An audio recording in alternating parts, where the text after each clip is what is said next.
আইনি লড়াই লড়ে জামিন পাওয়ার দিন শেষ। এবার দুর্নীতিবাজদের সম্পত্তি কেড়ে নিয়ে তা নিলাম করা হবে রাস্তার সাধারণ মানুষদের জন্য। পশ্চিমবঙ্গ বিধানসভার শেষ দিনে দাঁড়িয়ে ঠিক এই ভাষাতেই এক ভয়ঙ্কর হুঁশিয়ারি দিলেন মুখ্যমন্ত্রী শুভেন্দু অধিকারী। নাম না করে কাকে নিশানা করলেন তিনি? আমতলা আর হরিশ চ্যাটার্জি রোডের কোন রাজপ্রাসাদ কেড়ে নেওয়ার কথা বলছেন? জানতে হলে আজকের ভিডিওটি শেষ পর্যন্ত অবশ্যই দেখুন। রাজ্য রাজনীতিতে এই মুহূর্তে সব থেকে বড় খবর উঠে আসছে বিধানসভা অধিবেশন থেকে। দুর্নীতির বিরুদ্ধে এবার রাজ্য প্রশাসন এবং বিরোধী শিবির উভয়ের তরফ থেকেই জিরো টলারেন্সের বার্তা দেওয়া হয়েছে। বিধানসভার এই সেশনে স্বরাষ্ট্র দপ্তরের পক্ষ থেকে একটি অত্যন্ত কড়া এবং ঐতিহাসিক বিল নিয়ে আসা হচ্ছে।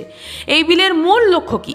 সাধারণত দেখা যায় দুর্নীতির মামলায় কেউ ধরা পড়লে কয়েক মাস বা কয়েক বছর জেলে থাকেন, তারপর আইনি লড়াই লড়ে জামিনে বেরিয়ে আসেন।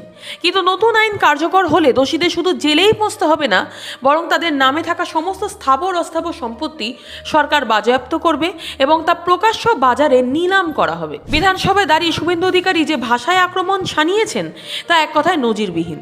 তিনি পরিষ্কার জানিয়ে দিয়েছেন এই রাজ্যে চোর, গুন্ডা, মাফিয়া বা তোলাবাজদের আর জেলের বাইরে থাকার কোনো অধিকার নেই। শুভেন্দুর এই বক্তব্যের মূল লক্ষ্য কারা ছিলেন?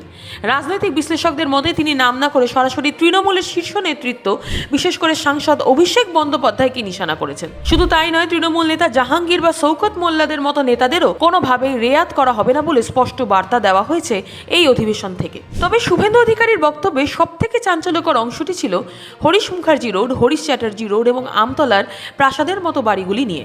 শুভেন্দু অধিকারী বুক ঠুকে চ্যালেঞ্জ করে বলেছেন, দুর্নীতি করে যে বিশাল রাজপ্রাসাদগুলো বানানো হয়েছে, আইন পাশ হওয়ার পর সেই সম্পত্তিগুলো সরকার শুধু বাজেয়াপ্তই করবে না, বরং কলকাতার রাস্তায় ফ্লাইওভারের নিচে বা ফুটপাতে যে সমস্ত গৃহহীন মানুষরা রাত কাটান তাদের এনে ওই বিলাসবহুল প্রাসাদগুলোতে থাকার ব্যবস্থা করে দেওয়া হবে। ভাবুন একবার, যে হরিশ চ্যাটার্জি রোড বা আমতলার বাড়িগুলোকে রাজ্যের ক্ষমতার অলিন্দ বলা হয়, সেগুলোকে সাধারণ গৃহহীনদের হাতে তুলে দেওয়ার এই হুঁশিয়ারি কি সত্যি বাস্তবায়িত হবে, নাকি এটা কেবলই রাজনৈতিক চাপানুতর? পশ্চিমবঙ্গ বিধানসভার এই নতুন আইন এবং শুভেন্দু অধিকারীর এই বিস্ফোরক দাবি নিয়ে আপনার মতামত কি? আপনার কি মনে হয় এই আইন আসার পর সত্যি দুর্নীতি কমবে, নাকি এটা কেবলই ভোটের রাজনীতি? কমেন্ট বক্সে আপনার মূল্যবান মতামত অবশ্যই জানান। ভিডিওটি ইনফরমেটিভ মনে হলে লাইক শেয়ার করতে ভুলবেন না। দেখা হচ্ছে খুব তাড়াতাড়ি।